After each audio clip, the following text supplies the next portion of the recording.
आज ही तोर हाथ पकड़ के वादा करत हूँ और ये धरती आकाश चंदा और सूरज ला साक्षी मान के कहा करोत नहीं कि आज शादी कर होते तोर साथ और कल शादी कर होते तोर साथ।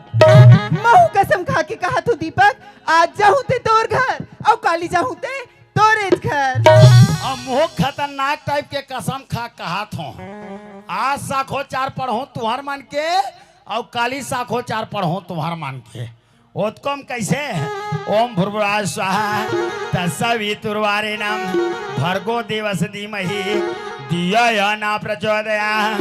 कन्या को बुलाइए, दो चप्पल चमकाइए, महाराज के जेब में तुरंत 251 डालिए।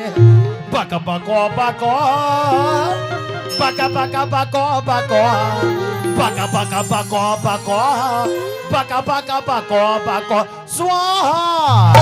जैसने आते तैसने